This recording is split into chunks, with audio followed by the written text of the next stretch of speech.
And we're live. Hello, hello. And Matt is here. The old TV is out.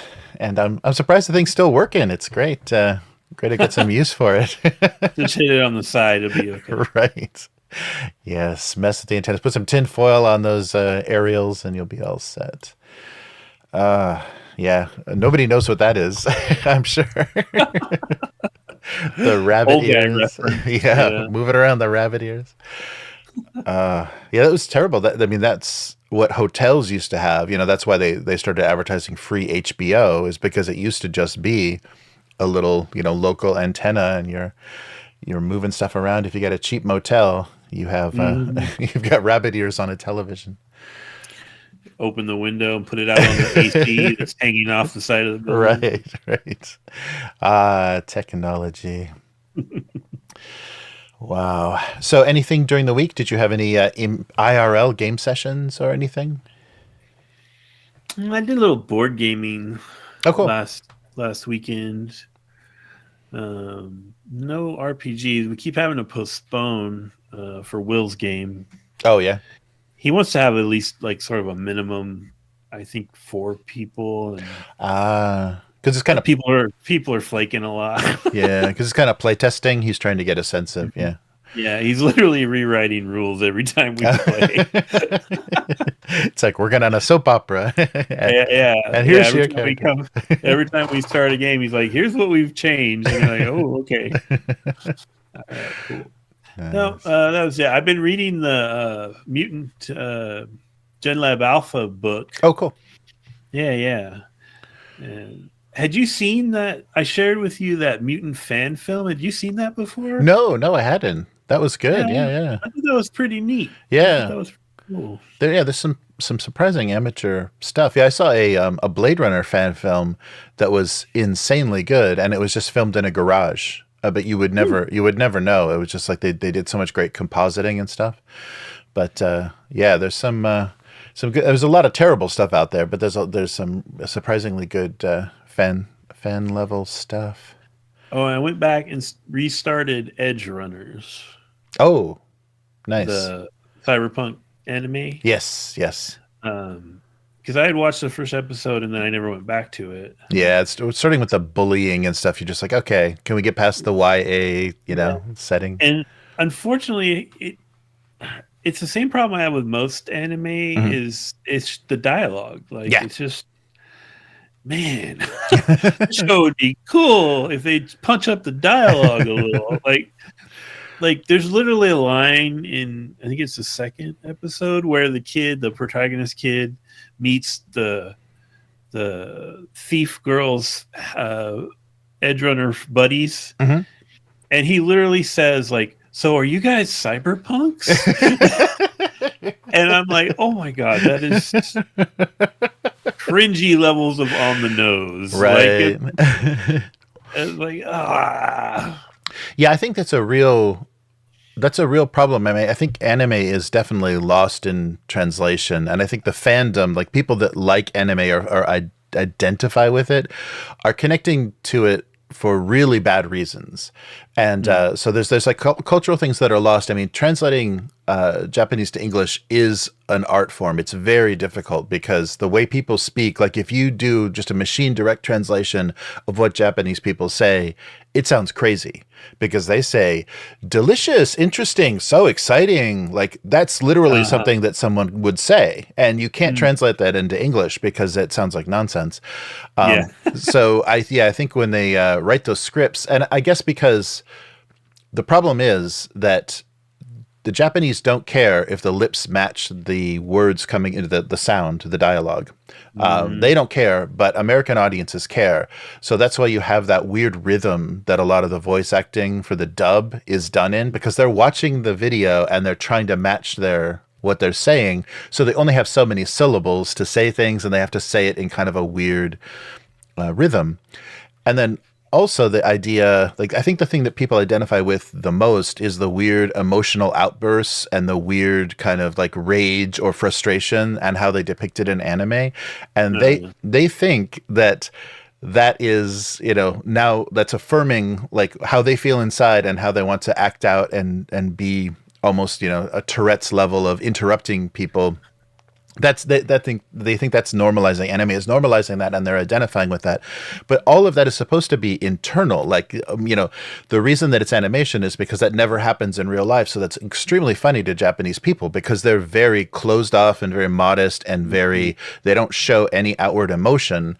And so characters doing that is very amusing and very funny, but it's not reality. But, cosplayers and everything, when they depict those characters, that's how they do it because they think that that's some sort of normalized behavior now. So yeah, that really is odd. We're creating this really strange. I think just the like bad translated Japanese culture is what's making the world and especially the internet very, very uncomfortable.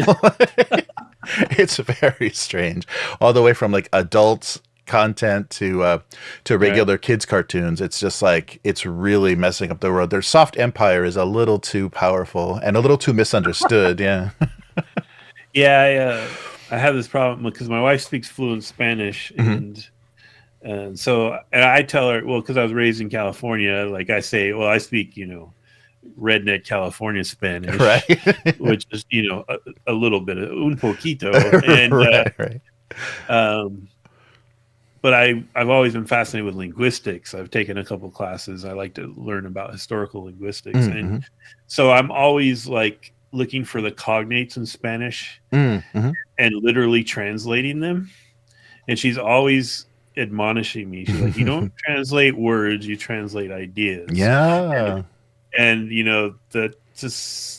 that could go for anime for sure. They could just translate ideas. Don't try to literally translate everything. Yeah, that's really true. And it's created a weird, and I think ever since the 80s, or I guess it was like 80s VHS maybe, it's all Canadian, like low cost Canadian voice actors doing the dubs of Japanese anime. So it's been from the very beginning. And even like old Speed Racer and stuff, they always make fun of the weird rhythms and the mouth is moving, so I have to say something, so I say Yeah. You just have to say something. There's no words, but yeah. Well, I didn't see an option when I loaded up Edge Runners to watch it in Japanese with subtitles. Oh, that sucks. But maybe there is one. There should be. If it's Netflix, they have, at least the Japanese Netflix has crazy language options. Yeah, they have like a couple dozen language options for subtitles, and then maybe like two or three audio versions. I mean, like when I finally, this was a million years ago, but when I finally watched Akira in Japanese with subtitles, my God, it's like a whole nother movie. No, that's really true because the voice acting changes the characterization a lot. That changes like how you perceive those characters. Yeah, I think very much, because especially when it's like people trying to talk like young boys, especially like older women or somebody trying to talk like a young boy, it's really takes you out of it, and that happens a lot in anime where it's a teenager and you like the way that they're trying to characterize them is very odd. But that's really true. But the thing I really like to do, I am not bothered by the bad characterization of like Pixar and kids cartoons when I listen to the Japanese dub, because Japanese dub has its like tropes and like you can just see a character and how they're going to sound because there's just like this set of tropes, like the little girl has a squeaky voice, the big guy has the big deep voice, and it's always identical, so that helps me not be annoyed by celebrity casting for animation voice acting and stuff. We're just like, oh yeah, we had to get so and so. Yeah, but all that stuff is really funny, but we're in the midst of it. I wonder how that works. I wonder if other countries, there's Spanish dubs and Portuguese dubs and French dubs of anime. I wonder how that is affecting their pop culture. Probably in the same weird way. All right. Well, yeah. Oh, okay. I was going to say, it's probably interesting because I think generally in Romance languages, it takes even longer to say things than it does in English. So So they're probably packing even more into those dubs. Yeah, that's true. Yeah, that's true. I can't even imagine. Having the weird rhythm of French and everything. I'll have to do that. I'll have to see if I can find like a French dub of anime just online, just to see how fast they're talking. Because I can imagine Spanish is probably pretty fast. Yeah, because already their natural speed is pretty intense. Wow, that's funny. All right, let's do this. Okay. Wow. So episode 236. Oof.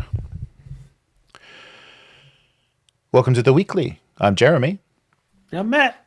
Hey, Matt. So Matt was kind enough to help out this week with co-hosting. Chris's schedule is a little off kilter, so hopefully we can get things back aligned. We'll find another lunch hour if we have to make that happen, but we'll see. But thank you so much, Matt. In the meantime, coming through on the old color television. All right. And this week on the weekly, Blackmilk D&D fashion. Can't get enough of that. So this is, of course, is another 50th anniversary deal there. Sundered Isles, just ending on Kickstarter. Doppel, LED miniatures. So throw away all those traditional miniatures. Doppel is here. Troika charity bundle. And Piskor passes. So let's start with another 50th anniversary celebration. So an Australian-owned clothing brand called Blackmilk announced their new collection, and this collection is going to be all D&D themed for 50th anniversary. I don't think they're specifically going to have like a 50th logo on anything, thank goodness. But it's I think it's only a women's brand, and I think it's all pop culture. Like they use a lot of iconic pop culture stuff. So previous collections have included Star Wars, Pokemon, Avatar, The Last Airbender, but it's not trashy like graphics tees, like all printed all over graphics tees or anything. It is actually like dresses and skirts and tops and things that have would be functional. They just happen to have graphics from some pop culture property. So their website says, "Calling all adventurers, we're celebrating the 50th anniversary of the world's most popular role-playing game with our first ever D&D Dungeons & Dragons collection. Are you ready to roll?" Did they really have to do that? So what is going to be available? So and I think this coming week, they're going to release the full lookbook of everything that they're releasing in this collection. It will include things like the Dungeon Master Palazzo pants. Well, that's great. The Roll the Dice pouch belt. So, okay. The Boulder's Banquet cuffed pants. And this was depicted on X, the Count Strahd von Zarovich robe, which is a very light, silky robe with a big graphic of a Strahd on the back. It's interesting. I'm surprised because we talked about the previous collaborations before, basically Pop-Tarts and Chuck Taylors, and that's about it.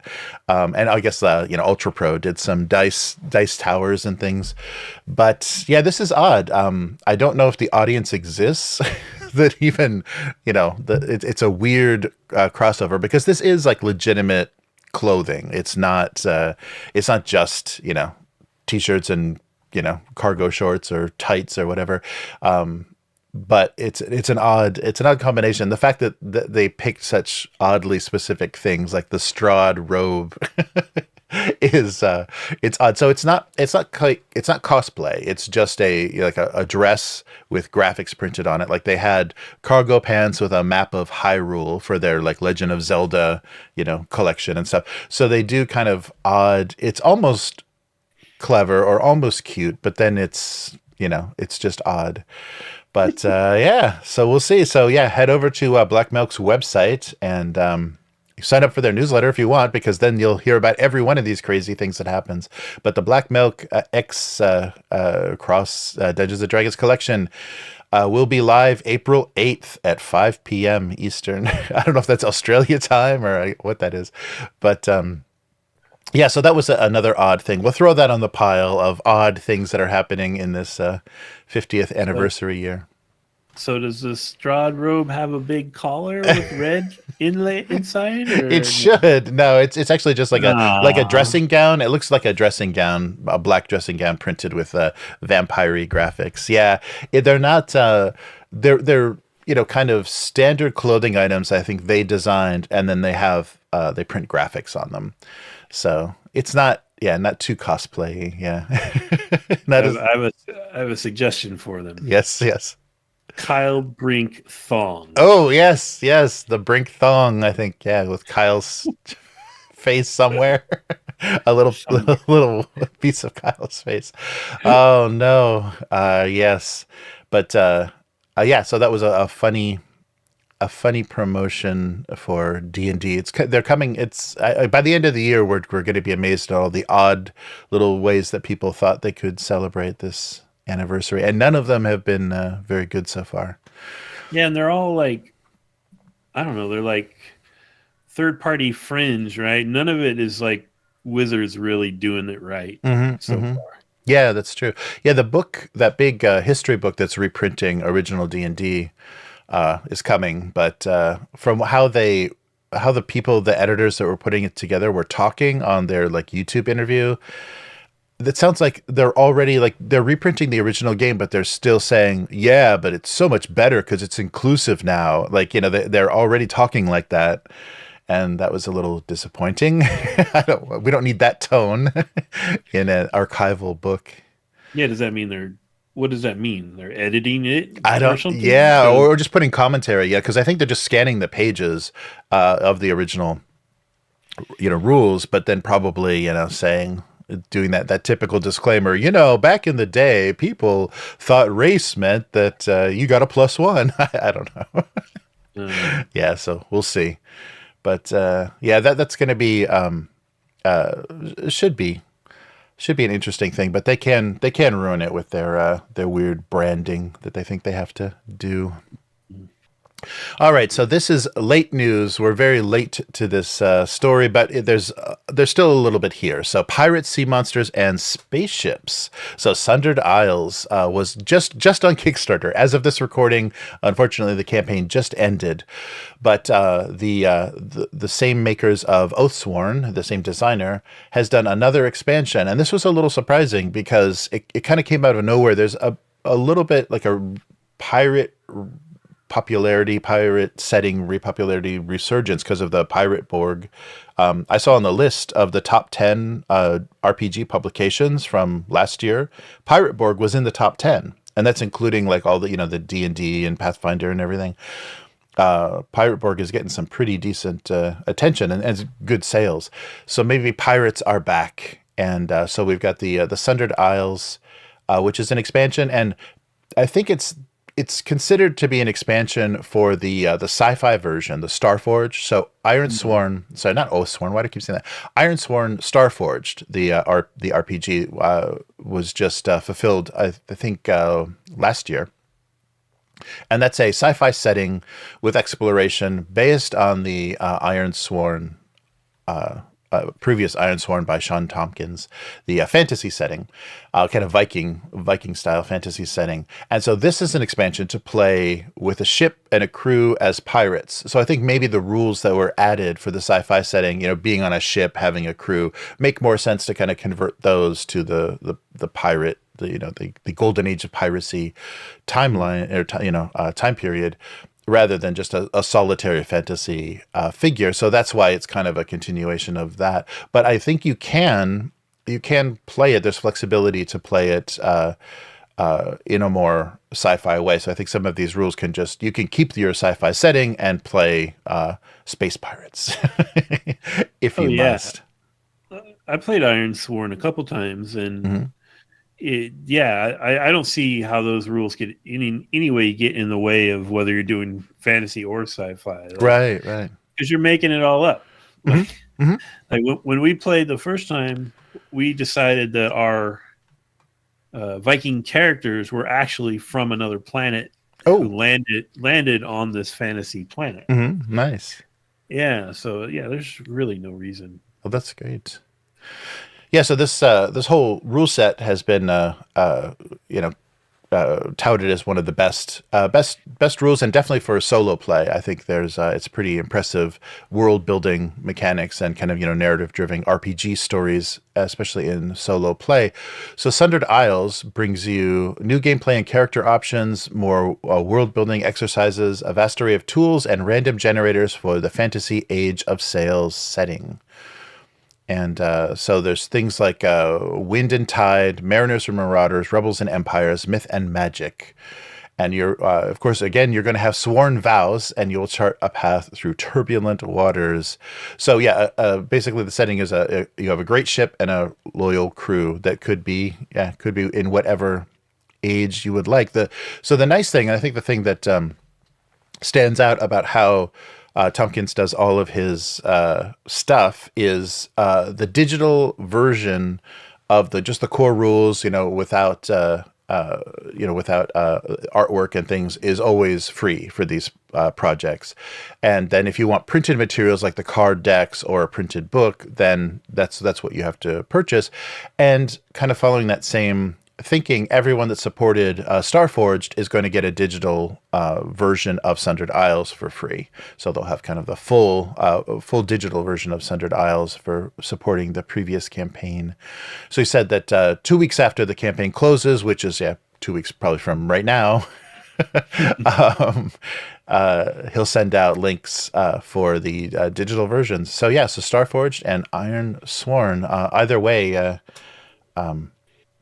this might be something that interests you, because it'll give you the ship mechanics and things as well, even if you didn't play or back Starforged. But I think that's great. I think that's a really good way to keep people, to make your game accessible and have people play it and be able to try it. And especially if it has solo based mechanics, then anybody could pick up and try it. You don't have to download it and then find a group to play it with.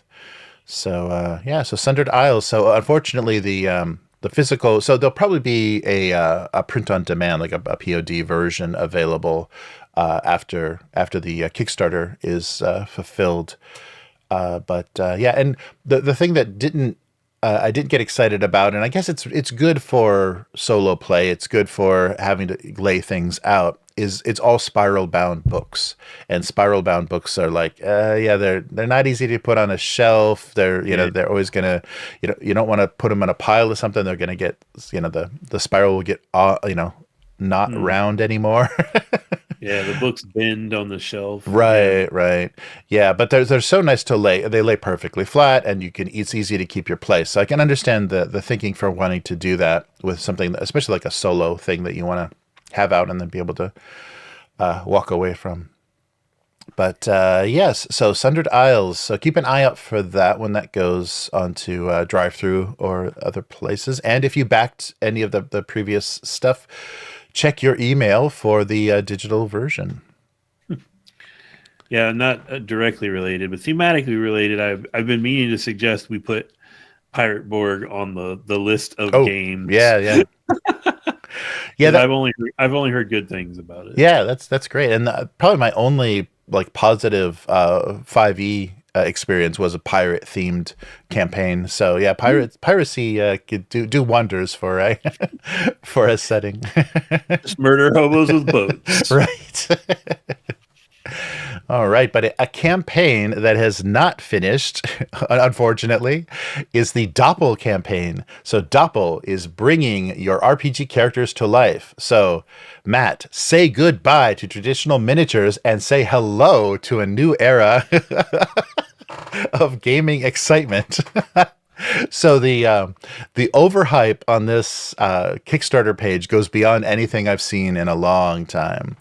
So Doppel is a LED miniature, and it is it's already backed. The goal was $10,000. They have 180,000 as of this recording by 1,100 backers. let's say. So, are you tired of the hassle of maintaining multiple miniatures, searching for the right one, dealing with the lost and damaged pieces, carrying bulky cases, and constantly needing new miniatures for each character? Well, Doppel's got you covered. So this it's a revolutionary digital miniature. So basically, it's a like a couple inches tall by inch square, because it's supposed to be able to fit in an inch grid map. And a lot of the way that they're depicting it, I think, kind of defeats its utility, because the photos on the Kickstarter page are showing it with traditional miniatures and with traditional dice and everything, and it's the only weird electronic device on the table. So it looks really weird and out of place, and it looks like that's the one thing you want to take off of the table. So they're not doing themselves any good with some of the way they're photographing this thing. But picture this. This is all text from the Kickstarter. As game day arrives, your character's portrait illuminates the Doppel screen, instantly setting you apart at the game table. Whether it's the enchanting melodies of musical chants or a thunderous clash of swords, Doppel's immersive sound effects will captivate everyone in the room as you take your turn. No. So you want to be the one guy with the annoying digital miniature. The guy wrecking immersion for everyone. Right. Yeah. Let me put my little phone booth down here. Yeah, so so it's a visual and auditory enhanced miniature. It's more than just a game accessory. So basically, it is it's a long, it's just like a little phone booth shaped miniature that has LED screens on two sides, a speaker inside of it, which can't generate much sound. And then also underneath is an LED light that can indicate color or like status effects and things. And they're still like coming up with how that functions. But one of the videos on the website is, was talking about adding this functionality of LED colors, so you can, give them some condition and it'll glow a certain color at the base. But they said this will replace all those, those old milk rings and things you used to throw around your miniatures. I was like, whoa, whoa, whoa, whoa. What are you talking about? It's a really dated or really oddly specific reference. I don't remember milk rings and D&D being a thing. But this will replace those milk rings. You can program this thing with your battle cry or whatever you want. It can make all kinds of annoying sounds. So you're not just playing your character, you're embodying a whole new identity. I think they're kind of conflating like what RPG gaming is and what this miniature is, because they're talking about you're so immersed in your character now because this little thing, makes a sound. Oh my god! Yeah, but it's a little device that will fit in a 1 by 1 inch grid, and has a non-slip base and doesn't look like. And the whole thing, if the whole thing was an LED screen, maybe that would be nice. But it's only like the top half of it that has a little portrait area, and it still has a base, and it says Doppel, has the little branded logo, and you can choose the color of that little not LED area. It has a bunch of different colors, but I don't understand what it's actually replacing. And actually, let me see. I didn't get the price point is pretty high. I think it's it's over $100, like $120, $140 for one of these things. For one? For one. And so, yes, I think that's why they're kind of saying you're going to be the only guy at the table with this thing, and you're going to be impressing everyone because no one else is going to fall for this. It's a very odd, it's just a very odd way to go at this. I could see if they could come up with a cheap way to light a bunch of little LEDs that you could move around, and everything looked kind of the same way, and so you had like a dozen of these as a set, and you could use them for the monsters and the characters. But yeah, I don't know how anyone's going to get a couple of $1,000s together to yeah. So in our last Black Sword Hack session, we had this big finale fight on this prince's pleasure barge, and there were probably about 20 standees. Right. So I would like, yeah, that's a fortune. Yes. That's ridiculous. Yeah. And it doesn't even it doesn't even look very good because not all of it lights up. Two of the sides don't have any sort of imagery on them at all. And yeah, it's an odd thing. I'm surprised that it got so well funded. I don't know what people think they're going to do with this thing. But one of the features we've neglected to discuss is that this is going to foster closer bonds between players because with your Doppel device, you can seamlessly share your character profiles and the images and everything with each other. I don't know why you would do that because your miniature should be your miniature, but yeah, you can share data wirelessly. So I assume that means there's some sort of app you're going to be using for this? Yeah, they were showing a smartphone, adjusting everything. So yeah, that'll be. And as soon as they stop supporting that app, then this miniature is completely useless. But other than that, yeah. And then, this sounds like everything we were kind of shaking our head about with the whole D&D VTT. Mm-hmm. I'm blanking on what it's called right now, but anyway, being more like a video game, right. and people won't learn the rules, et cetera, et cetera. It's like if someone was talking about that and like their grandpa heard them and then tried to interpret that into something else. Yeah, it's like, right. It's like, no, this is not a good idea. And it really sounds like they're trying to appeal to that one guy in the gaming group who's probably the guy no one really wants to be in the gaming group. Right. You know what I mean? Yeah. Like, oh, look at me with my fancy LED box I'm putting on the table. It makes noises. Get out of here. Yeah, I do think it's somebody with some electronic engineering background that's like, you know what I could do? I bet I could put a thing together that, yeah. So, yeah, without really having to understand like what people would want to do or what would be required. Yeah, so this thing infiltrated my Instagram like advertisement algorithm for a while, and I saw it. I read the top of the blurb and was like, "Oh, that looks stupid," and just moved on. Right. And now that you've like explained it more, I'm like, "Oh, this is definitely stupid." Okay. Yeah, I was really impressed by how odd this was. And but it's getting enough attention, and maybe if they are spending money on advertising and stuff, that's how they're getting this kind of response because people are like, oh sure, I've got LED dice, I've got LED whatever, so why not? I'll add this to my weird RPG accessory collection. Yeah, but it supposedly has motion detection as well. There's way too much stuff built into this thing. Like I think it doesn't need motion detection. Yeah. So for what? I don't know. So maybe that activates sounds or colors or something. But I think all of this is programmable. So you have all of these sliders and things in this app that you can tell it, when this happens, do this. When this happens, do this.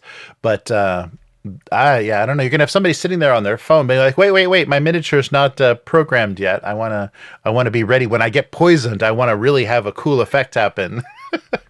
This is the same thing as when we talk about like game masters worrying too much about programming music, and they kind of like break the immersion because they're skipping around looking for the right track or whatever. But imagine that with everyone at the table doing it. Right. Like, terrible. Well, let me load my injured portrait. I want to look injured. I'm down to 5 HP. I want to look really injured. Yes, it's odd. I mean, there's going to be a lot of people trying things, I think, because as we slowly leave the analog world into this like weird, virtual hellscape of gaming, I think there's going to be people that are going to try some half steps and things, and we're going to see, a few more of these because there already were like there's D20s that have a sensor in them that you can roll a physical D20 and it links to Roll20 and it puts the results on the VTT. So you're rolling a physical die, but it's generating it in the VTT. So yeah, they're trying. Which is like, why? Like, right. Either trust your players to roll their dice and tell the truth, or use a dice roller. Yeah. Like, why? Yeah. Why this in between step? It's the best of both worlds. So if you're sharing sharing your character information with other players, are you like? That has to be in the app, right? Yeah, right. It's probably just in the app. But Yeah. is the app going to support like different kinds of character sheets? I doubt it. No, it's going to support the world's greatest role playing game only. Yeah. Yeah, pretty much. Oh, sorry. Pretty much. I think that's that's all we're going to get is a D&D compatible Doppel. Yeah, they did mention that it's universally compatible, and they didn't really explain why. So I guess they did like reference, I think, 6 RPG systems, so that maybe they will make character sheets, for those systems. But there's a big emphasis on it being universally compatible. But if it's just a miniature, what's the compatibility? So that must be the character sheet that they're talking about. Is it's system agnostic? But no, you can't have a system agnostic character sheet. It's going to have specific information on it. So yeah, because that's kind of part of the system. It's the character sheet. So yeah, we'll see how this is one of those things, though, that I think this guy can probably do really great prototypes, has a lot of great ideas, some programming skill, whatever the team or whoever's working on this. But when it's going to come down to the actual manufacturing, if they choose the wrong manufacturer in China or wherever they're going to do these, that's where it's going to fall apart, because they're going to get their final products back and the LEDs are going to flicker, the Wi-Fi is not going to connect. There's going to be something that they made a mistake on sourcing, and they're going to have, 100,000 of these things, and about 50% of them are going to be faulty. Yeah, this sounds like one of those really dangerous things to do final production on. I hate to keep beating a dead horse here, but are they gonna expand this to like, and then there'll be a bigger one for like ogres and stuff, and then there'll be one for a dragon that's basically just like a little computer monitor you're putting on your table. And yeah, right. You just put a monitor on. Yeah. Here it is. Boom. My LED miniature. That's a $500. Yeah, right. Yeah. I mean, if this is successful, I'm sure that they have plans to expand. Yeah. But I guess for right now, they're just showing this little 1-inch little thing. But we'll see. We'll see if we ever hear about this again. But they sure did hit pretty hard. Yeah, the advertising and the space. This kept popping up in various things. So I thought it would be fun to address. So more than just a game accessory, a big waste of money. More than just a paperweight. Yeah, right. Well, good luck with that. Well, I have something here that it would fit on an 1-inch grid, and it is something that I would find that I have found quite useful. So of course that we are in the midst of our. Oh no, I'm not here. Just a second. What happened? My video disappeared. Sorry. Okay, let's try this again. Great. Right before the ad read. Great. I'm watching you on a lag, so I'm like, yes. Oh, he disappeared. Okay. Here I am. All right. So, this is the worst. All right, let's put me down here. All right, so here we go. So this will fit in a 1-inch by 1-inch square, and it will do much more for you than show a portrait of your character. So I've recently found Magic Mind. So Magic Mind is what they call a mental performance shot. It's something that will give you a sustained caffeine release and has mushrooms and herbs that will allow you to get better focus and productivity.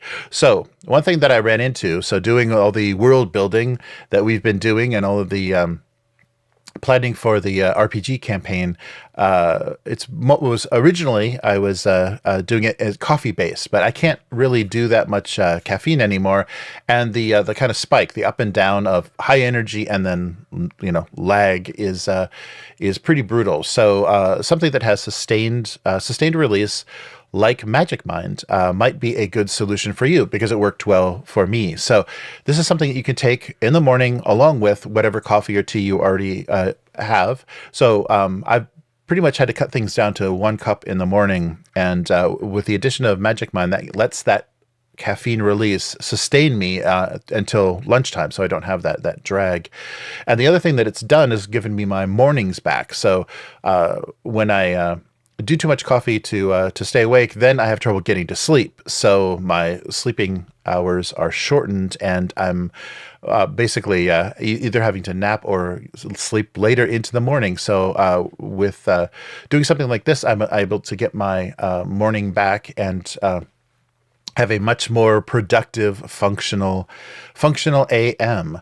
So the ingredients of Magic Mind, the main ingredient is matcha. So the Japanese green tea, and that's a something that's always been beneficial in giving you sustained caffeine release. But for me, it doesn't give you, it doesn't as quickly enough give that to you. So this in concert with a cup of coffee in the morning is just exactly the right amount of wake up and then keep going. So mental energy and focus. So just 1 cup in the morning of whatever you usually use, plus Magic Mind will give you some really decent results.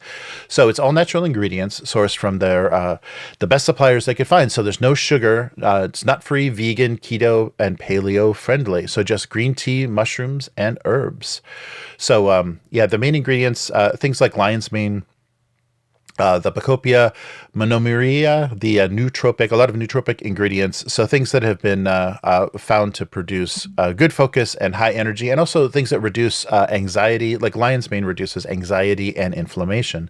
So a lot of nice results from this combination.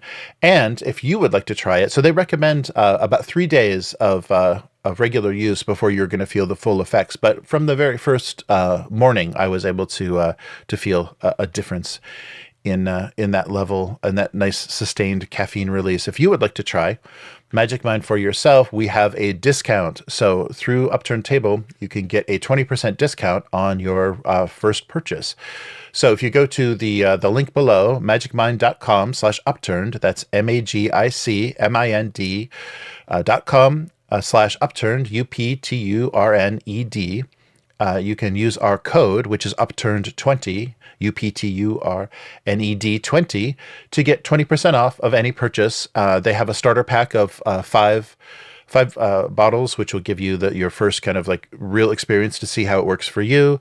But they also offer a subscription. So a subscription is a daily dose or daily bottle that will then be renewed every month. So they'll send you a month's worth of Magic Mind regularly without having to reorder. And with our code, you get 56% off of your first subscription for Magic Mind. And so there's this is kind of a worry-free deal because they have 100% money-back guarantee, no questions asked, and they will refund within 3 to 4 hours if you're not happy with the results or you just it doesn't meet your expectations. So the subscription, they'll send you a 30-pack every month, so you never need to reorder. So visit the website. I'll put a link in the description. This will help support the channel, and the URL lets them know where you came from and that you heard about it from us, and use the code upturn20 to try Magic Mind. So thank you, Magic Mind. We appreciate your sponsorship. And now back to our regularly scheduled program with my video. There we go. All right. Well, I got up at 5 this morning. I probably could use some of that stuff. Yes. Yeah. Keep you going. Yeah, it's funny the difference in how you source your caffeine, because I really leaned heavily. I think all my creativity, all of my productivity was all heavily coffee based, and as soon as I can't deal with that anymore, it's So it's sad. I've come to a turning point, a tragic turning point in my life where I can't just lean into caffeine. I guess I have to. If I was in the U.S., I'd probably be dosing, something more, more potent. Whoa, don't go there. Don't go there. That's what the kids seem to be doing these days. But lion's meat is really hot right now. Like, I did a stint as a vegan for a couple of years, and so I still get a lot of stuff relevant to that in my social media and stuff. And there's a lot of people making like steak out of lion's mane. Oh wow, interesting. Yeah. It's funny. There are so many things, because yeah, I'm just surprised how there are so many things that we haven't figured out how beneficial they are and how to extract that beneficial quality. So I think that's why a lot of mushrooms and herbs and things, they have a benefit, and the pharmaceutical industry hasn't figured out how to pull that beneficial chemical out of there because it works in concert with other things, you know? So, yeah, that's the, there still are things out there that haven't been exploited by big pharma. Yeah. All right. So Troika, they are helping to save the world with a little bit of charity. They did put together a charity bundle, and they knocked off about 20% of the list price for this collection of books. So the weird fantasy world of Troika will support Doctors Without Borders. And especially during this time when there are people dying and people that need critical care internationally, I think Doctors Without Borders is a good charity to be supporting at this time. So Smithsonian Arts Council, the makers of Troika, publishers of Troika, are putting this bundle together, so 20% off. And this is in cooperation with Igloo Tree, which is an independent bookstore that has a lot of interesting RPG, a lot of overall interesting content, but they've got some great RPG content as well. So the total price is £72, which is 20% off of the normal list. And what that's going to get you is a softcover edition of the Troika core rules. That I think this is the one that has the cover that folds out as the GM screen. So it's a pretty cool, like well-designed book. The Walgravik's Warehouse, which is an adventure set entirely in an abandoned storage room of a vicious wizard. The Matthew Graveline's Articles of the Arcana, which will allow you to use a tarot deck, kind of bolt a tarot deck onto the Troika rule set to let you create more weirdly unreliable results for things. And also they're talking about how the tarot has always been the tarot deck has always been an inspiration for tabletop play and design. So now you can use your own tarot deck right in the setting itself. Black Knights, which is one of their newer releases. So this is a 16-page risograph zine, which depicts a sextet of fresh character backgrounds, allowing players to embody vindictive swordsmen and severe champions. So you'll always need some new player options, character options for Troika. And so there's no listing for the there's no end date listed for this bundle, so it'll just go on as long as they're probably getting a response from it. So so the 1, 2, 3, 4. Am I missing something? Yeah. So yeah, there is the 5 books, 5 separate physical source books from Troika. It sounds like I only listed 4. There's something else in there. Oh, there it is. Aetherjack's Almanacs. First issue describes 3 common vehicle engines that you can use in your campaigns. There we go. And they also suggested that the Articles of Arcana work well for solo RPG play as well. So if you want to play Troika solo, having the tarot deck add-on is good. There we go. I forgot the Almanac. So yeah, that's available. I'll send you, or I'll put a link in the description for that bundle, and it's just on the Smithsonian Arts Council website, and lists everything that you get, and that the bundle supports Doctors Without Borders. Speaking of mushrooms, oh yes. Whenever I see Troika art or read a little bit about Troika, I think mushrooms may have been involved. Yes, I think a different class of mushrooms. I think they are. Yeah, I think there is actually an entire adventure, a mushroom-based adventure for Troika. So yes, I think that's true. There may have been at least producing the artwork. They had to maybe be a little more clear-headed for the rules, but the artwork is definitely may have a. But that is a really good cause. Regardless of your political opinion, there's some crazy stuff going on in Eastern Europe right now, and supporting Doctors Without Borders is actually a great choice on their part. Yeah, I think so too. Nice. Yeah, so visit that link if you want to try out Troika for a good cause. All right. So I hope this doesn't become a regular thing on the weekly, but we're ending again with another death. This time it's a little bit a little bit frustrating because this did not have to happen. This is not a death of a person that's been sick for a long time, that's been, that's of advanced age. This is a younger creator, and this isn't someone related directly to tabletop, but because he did a YouTube channel and was involved in social media and things. This is a comic book artist. So I wanted to talk a little bit about the death of Ed Piskor. So Ed Piskor is a comic creator that he's worked for Marvel with X-Men. He's done his own projects and been published by various Fantagraphics and various small press publishers. He got his start working for Harvey Piskor for American Splendor, the Our Movie Year collection. So he originally was asked to do 4 pages for that collection, and they upped him to 25 because they really liked his style. He worked with Piskor again in 2007 on the graphic novel Macedonia. His first solo work was WYSIWYG, which was eventually, he self-published at first, was then collected by Top Shelf in 2012. His most famous and maybe most notable personal work was the Hip Hop Family Tree, a series that he began as a webcomic on Boing Boing, the website.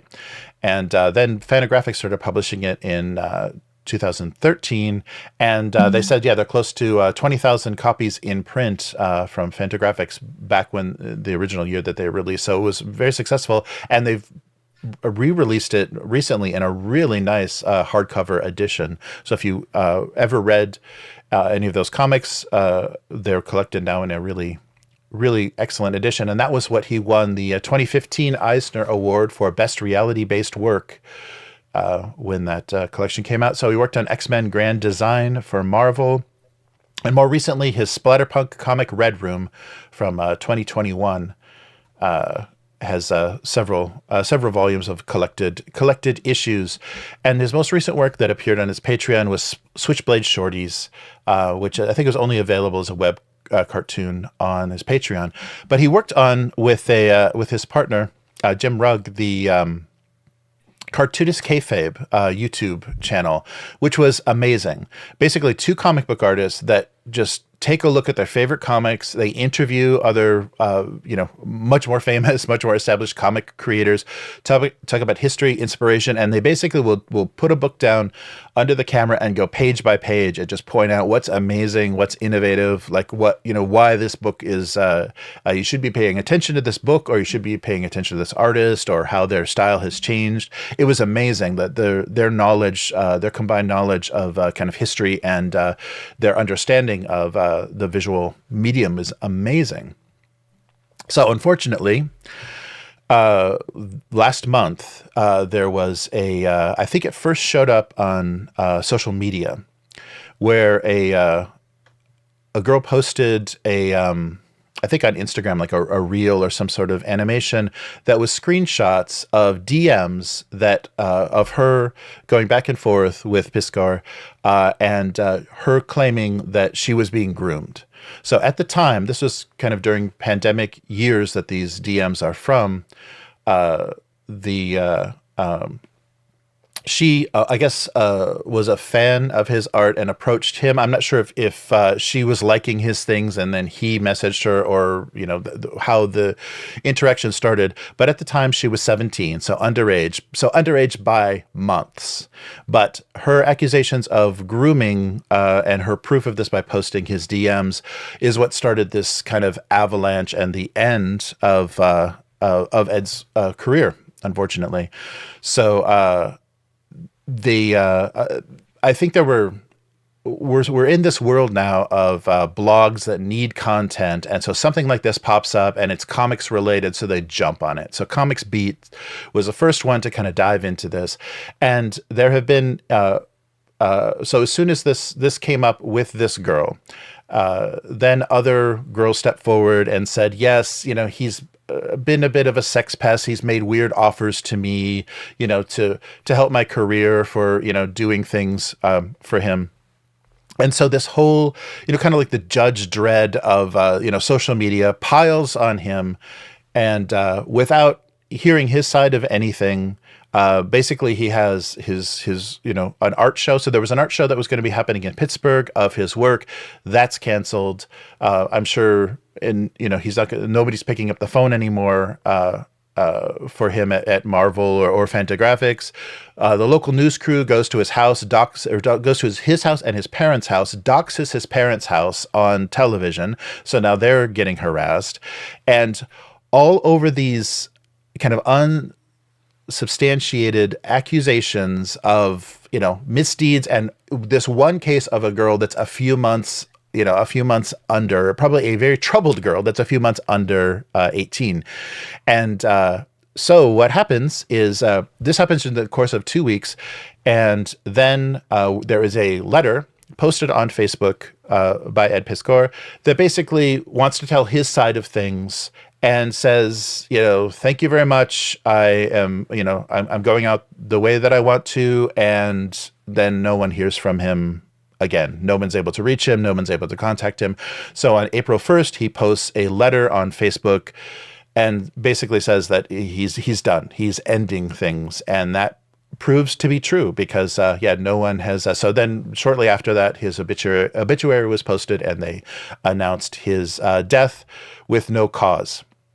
So I don't understand what people got from this. I mean, the thing that I don't like about social media and the tone that always people take is no decent person and a good person would have done this. This is what good people should do. And nobody is clean. Nobody is innocent in life and in these situations. And Ed wasn't married. He didn't have kids. He was probably a person that only related to women or only had interactions with women because he had an established, a published comics career. So he used his success to attract women. And so you have to be a little suspicious, a woman in their 20s or a girl in her late teens interacting with a 40-year-old man. There are assumptions that they're not just, wonderful friends. There are people, somebody's looking for something and somebody's looking for something else. And we can't pretend that the world doesn't work like that. And it's very sad that this becomes, these allegations get blown up to the point where this artist loses everything, and then he just realizes that he's not going to survive this, and that's the end. So it really is frustrating. This has happened in the tabletop community as well. There has been and also the video game world as well. So I don't want to jump on any specific cause or voice, but I want to say that this kind of stuff is ridiculous. You got to realize, like, if he was functioning in his life, only from his love of comics and his ability to draw them, if you're going to take that away from him, you've taken away everything, because, there was obviously nothing for him to fall back on. And the fact that this had to happen just for some, I don't know, whatever this clout farming or whatever people are doing online to depict themselves to get some attention, because all of the women that he was interacting with were aspiring comic artists. So if he's not going to do anything for them, then their interaction with him will do something for them by, a victimization, depicting themselves as being exploited by him when he didn't, if he would have put them in touch with his agent, or if he would have gotten them a publishing deal, we wouldn't have heard any of these stories. So that kind of thing is very frustrating. And I don't know, did you see anything about this in the news, Matt? No.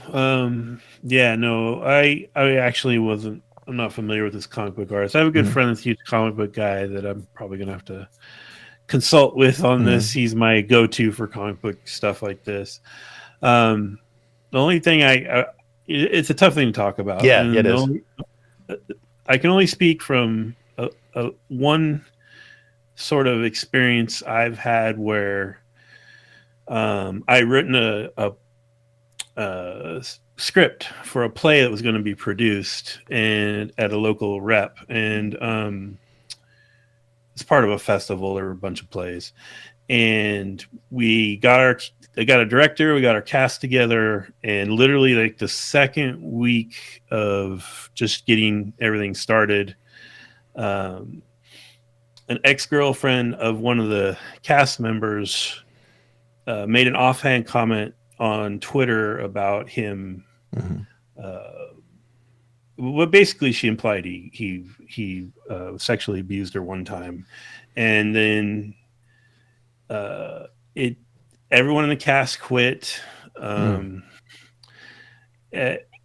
So instantly, the wheels fell off of everything, and there was a bunch of flaming of people online, which is stupid anyway. But my only thing was, I asked the repertory company to investigate and make a decision the way a business would, and they refused to. They basically bent to the hype, the overreaction by all their fellow actors and what have you, and that was really upsetting because I don't want to victim shame anyone. Right.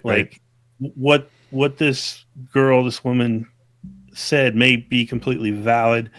It's everything after that's a problem. I think you were kind of getting into it too. It's the internet, the snowball rolling downhill, like everything gets blown out of proportion, when really what needed to happen was everyone step back, some kind of formal investigation take place. Right. And obviously that didn't happen in time for this guy. And I had to pull my script for my show, because not to defend the guy that was being blamed, because there was no investigation, who knows, right?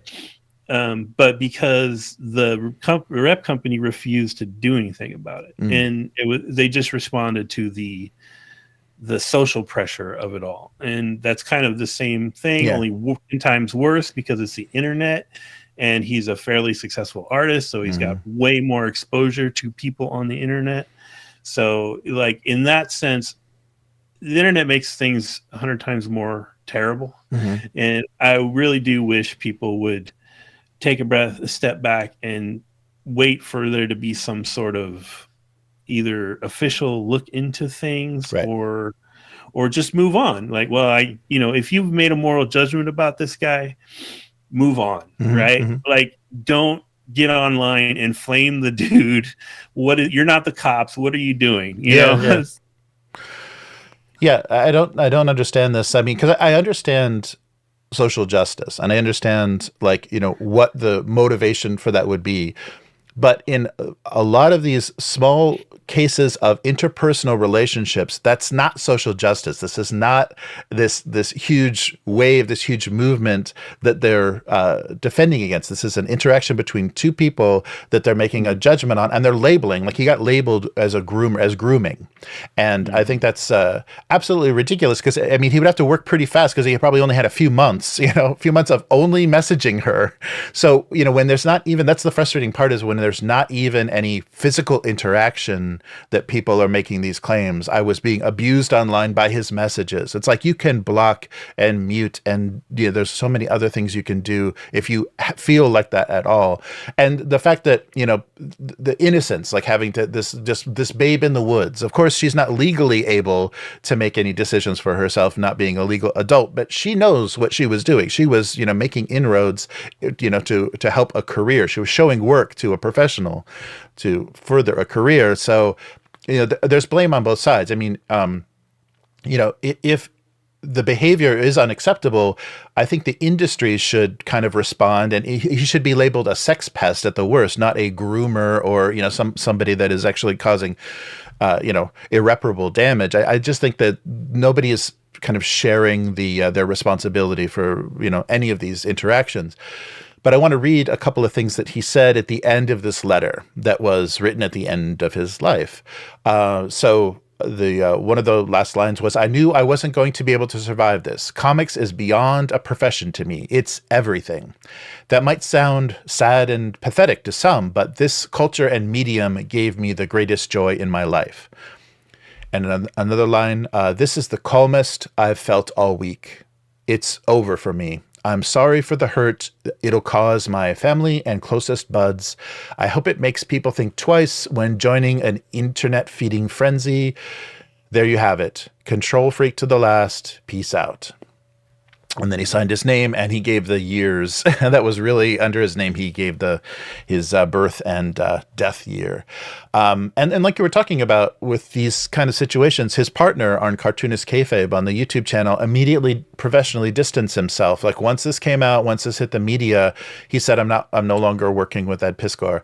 And, that kind of thing, because he's looking out for his career. He has his own career and he's stepping back. But at the same time, you got to have, your friends' backs. It's really, because this is what happens. This is the result of everybody being banished, basically, turning a community, turning their back on someone when this is all they had. This is what you get. And I just don't think that this kind of thing is necessary. And I don't think people really understand. They feel so maybe good about themselves, and it is kind of a tribal bonding thing, to chase away the evil spirits, whatever they're seeing as these bad actors, bad forces in their group, and it bonds them closer together because we stopped this terrible thing. But you really have to think about what you're doing to real people, and I think this is a really good result of that. Yeah, and it's hard, right? Because example of a result of this. Yeah, because maybe he was being a creep, but he didn't act on it, right? He was literally just being a creep over messaging. Mm-hmm. Right. Correct me if I'm wrong, but so you call him a creep, you block him, you move on. If it comes out in the public, everyone, hey, you're kind of being a creep. Mm-hmm. Like that should be the end of it. Like, not because as far as I know, you haven't mentioned anything. It's not like he, obtained sexually explicit images of a minor, or he went to her house and did something, or anything that would get you arrested. Mm-hmm. Right.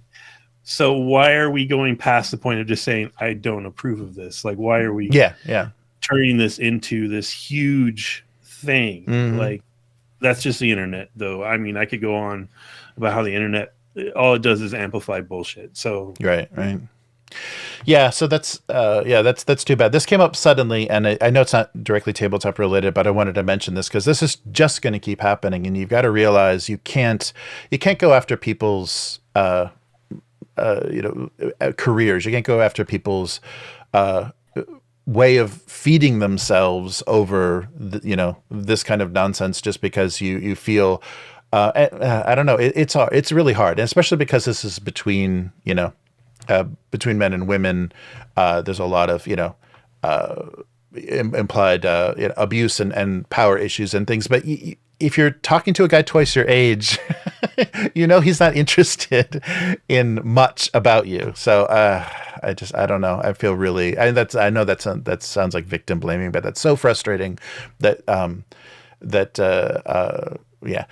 It's difficult. And there is nobody that has made sexual abuse allegations. I think there was one woman that came forward, and they had consensual. They had met in person. She wasn't underage, and I think they had consensual relations. So this is not.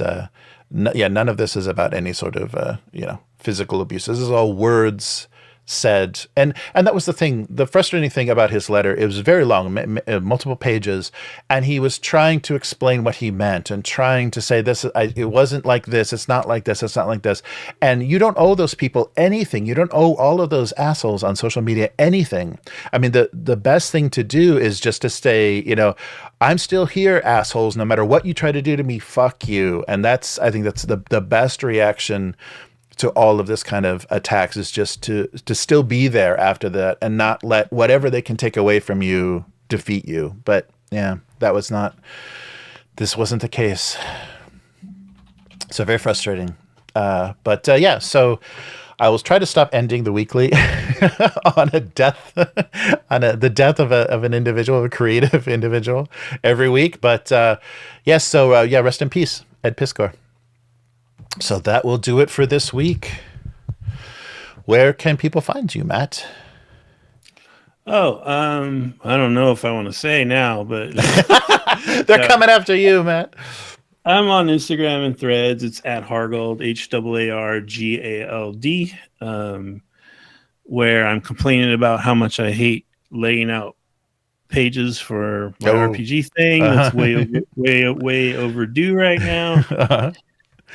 But yeah, come on by and don't bring the hate. Don't How bring the about you? hate. Hey, I do. I try to do when I'm functional. A cartoon, Abuse Cartoons, live stream that on YouTube and Twitch. So abusecartoons.com or gocomics.com/domestic abuse if you want to read the archive.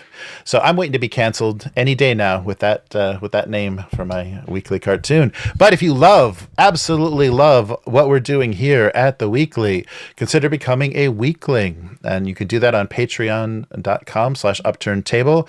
Tell us what you want to see more of. Tell us you don't want to hear about anyone's death anymore on the Weekly. And share with us things you find interesting on tabletop. We will be doing more things. So we'll be back next week, not tomorrow, but the week after, for more Dune RPG on the live stream. So subscribe to the channel if you want to be notified when that goes live, either on YouTube or Twitch. And we stream on lots of different platforms, so you should be able to find us somewhere.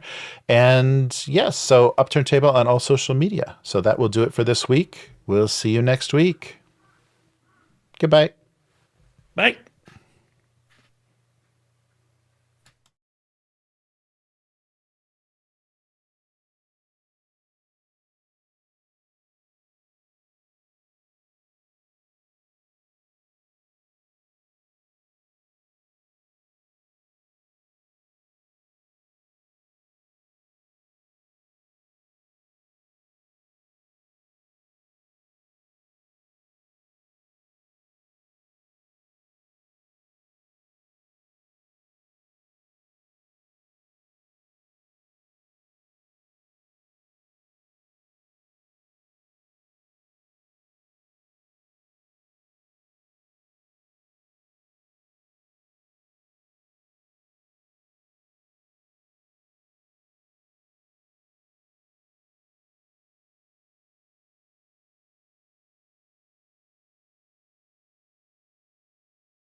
All right.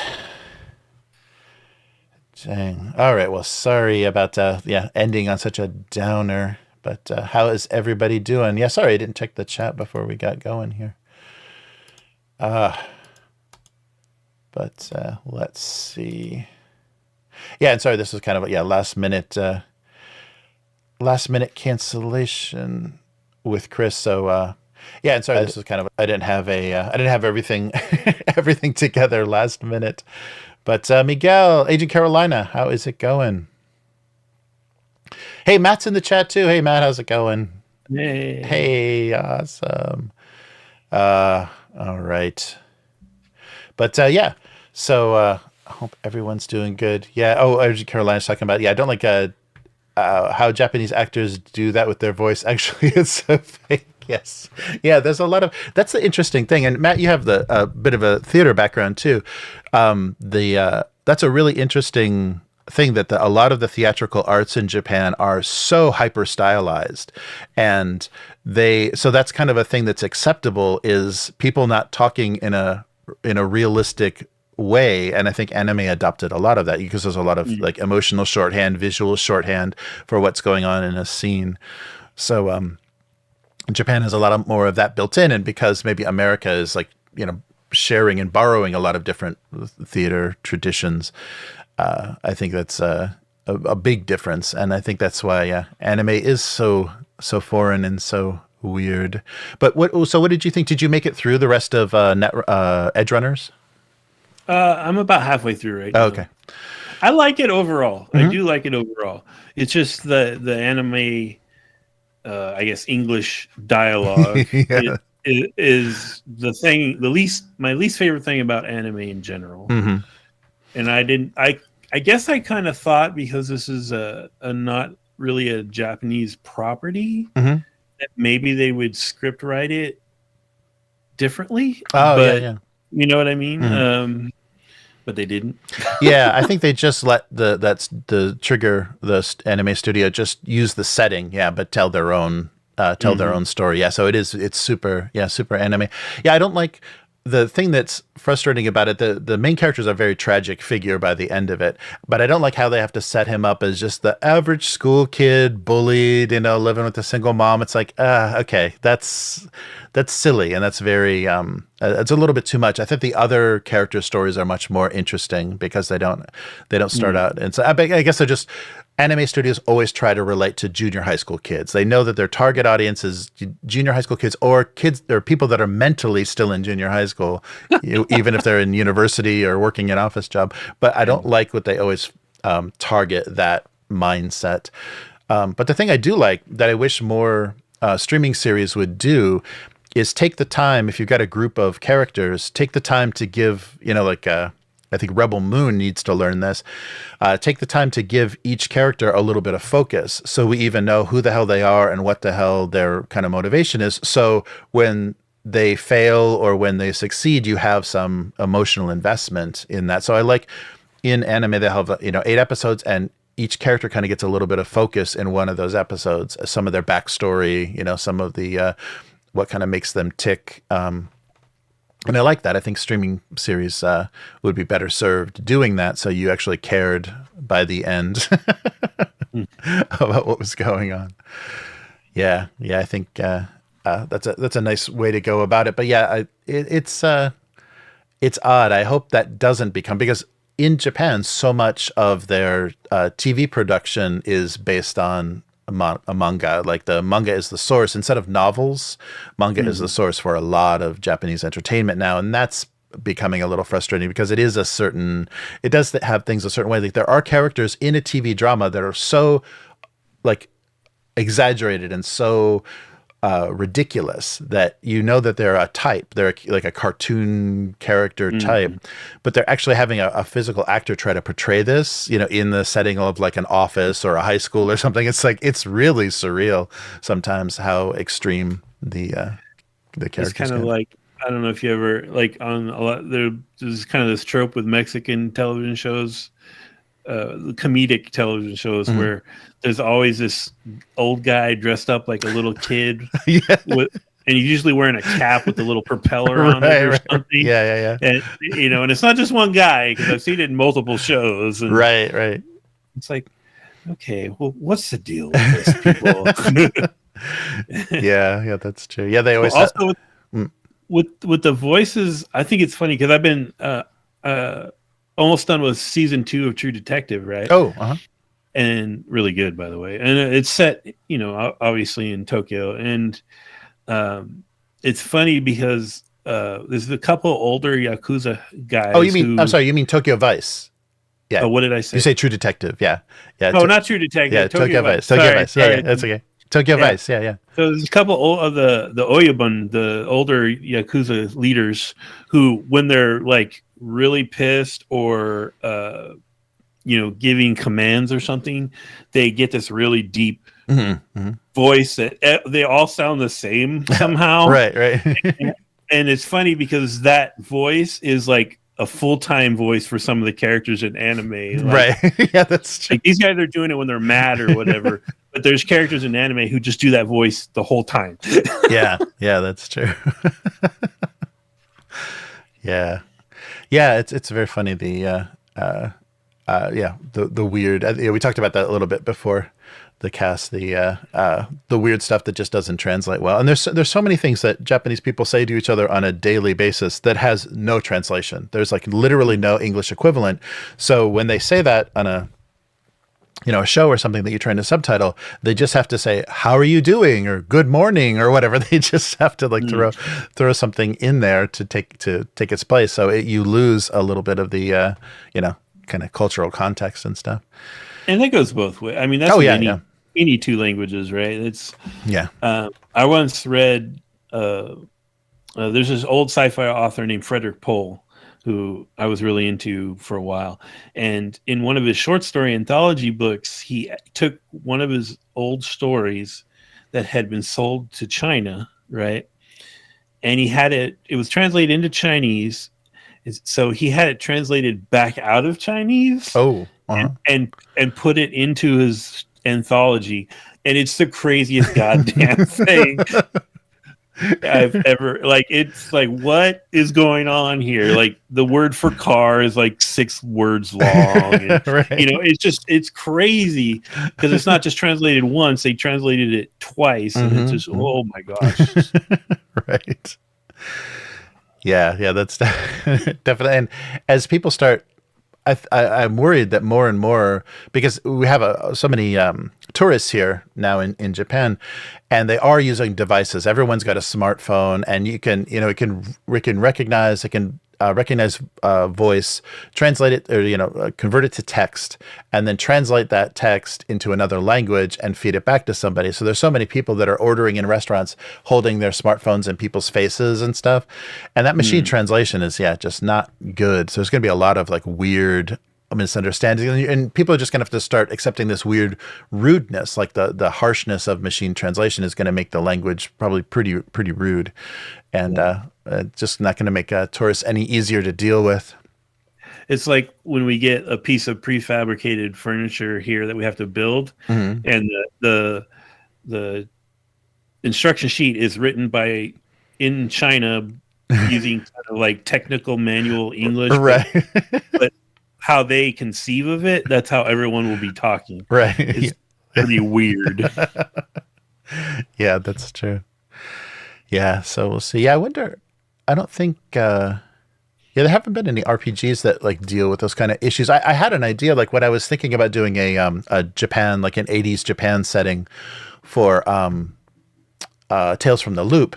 I was thinking about how you could do kind of 2 versions of it, where you could have basically a subtitled or dubbed version, so you could let the characters, let your players play, in a weird, exaggerated way, like they were badly dubbed, like they were a badly dubbed cartoon, which would give it a whole like its own weird flavor, or you could basically just play it straight, like nobody has any sort of accents, so you're not giving any sort of regional, indicators of where this is happening, and it would just be subtitled in the appropriate language. But there has to be something with that. There has to be something in roleplay that you could do. I mean, you have to, I guess, be careful because it would be Asia and the West. You have to be careful with stereotypes. But I don't think the dubbing, like when bad dubs rarely do offensively racial voices. They usually just do ridiculous, characterization when something is dubbed in English. They're not making fun of an accent of a language or anything. But I guess, you do have to be careful with that. But there is something there, I think, to doing like a hyper real or like kind of a magically real setting that the players have to figure out how they would function in. So it would affect their, how the characters interacted. Mm-hmm. Something. But, all right. Nice.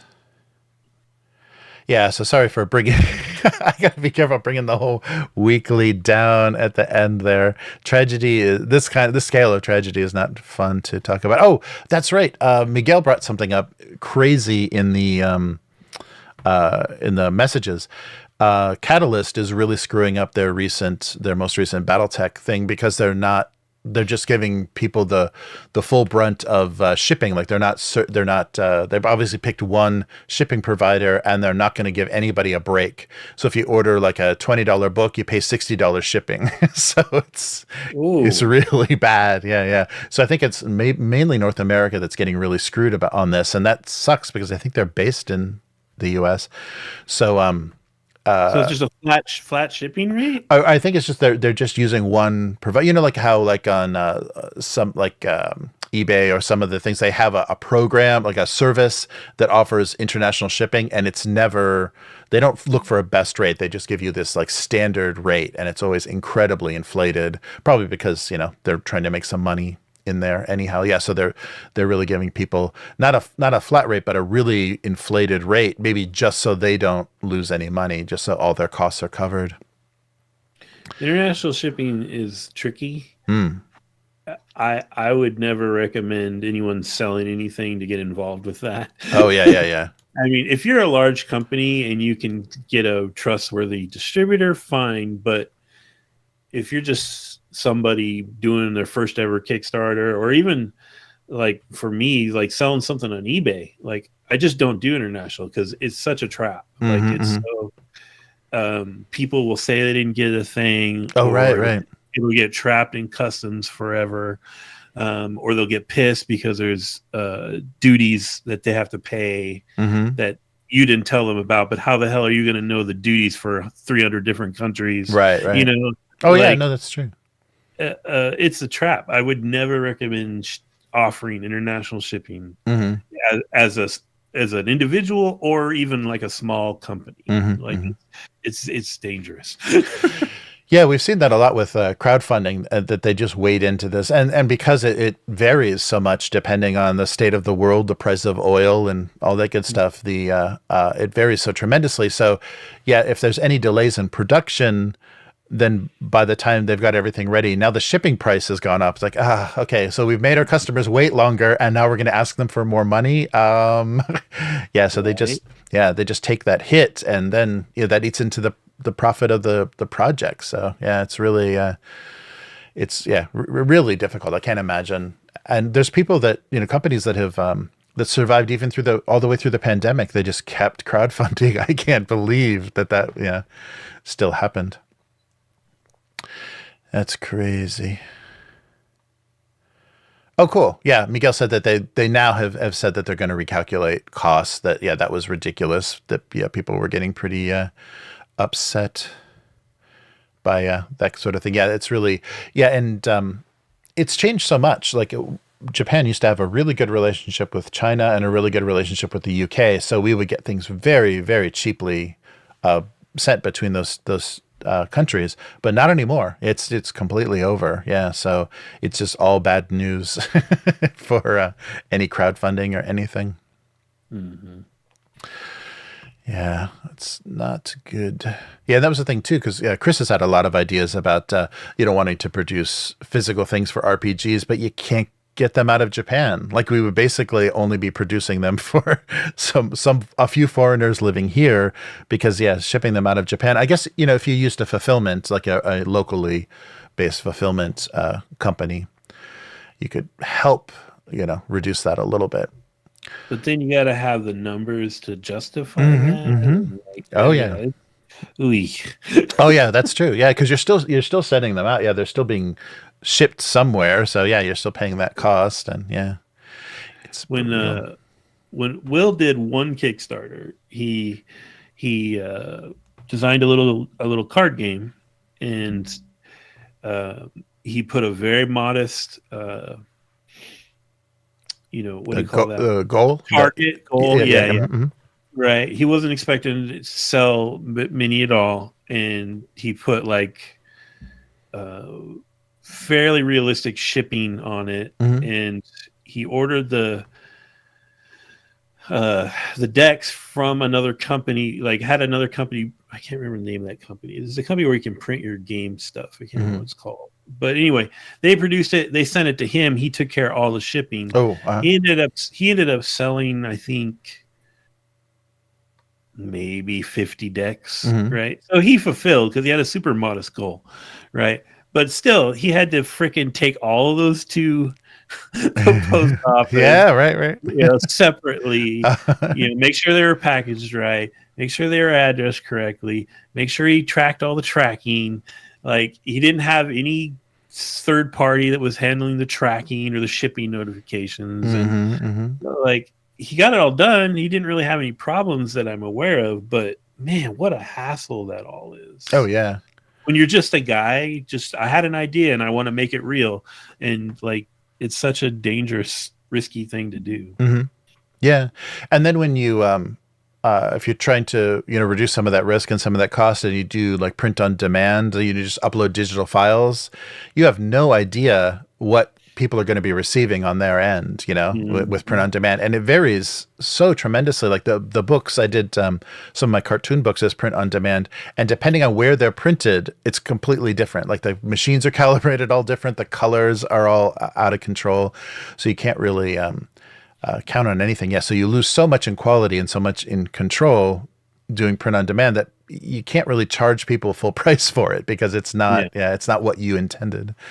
Yeah. Yeah, I kind of like the adventure thing that I'm working on that you're doing art for me for right now. I'm using a Lulu template because I kind of want to put it on Lulu. And Drive-Thru has some kind of publishing option too that I need to look into. But I'm terrified. I'm like, I'm going to have to get proof prints sent to me. Because I don't want this to be up for sale if it looks like garbage. Right. Right. Yeah. Yeah. It's frustrating. And the frustrating thing with some of the print on demand stuff is the whole kind of, eco movement, the sustainability stuff has mean that they've taken a lot of paper qualities and things out of their offerings for print on demand. So the quality of what they're printing on is much lower than it used to be as well, just because of all the movements in printing for, sustainable, sources. So that sucks. It's not easy out there. Yeah. When I used to work in digital printing, we would have third-party vendors who would do offset printing. And whenever we got a big job for a book or whatever that was going to go through offset printing, traditional printing, we would have to get a proof copy, but they wouldn't do the proof on the press because it was too much of a hassle to set up the press to do a proof print. So they would just do it on a digital copier and send us that. And that is nothing like an offset print job. Yeah. So we're like showing it to the customer, but we're always like, this is kind of what it's going to look like. Right. Yeah.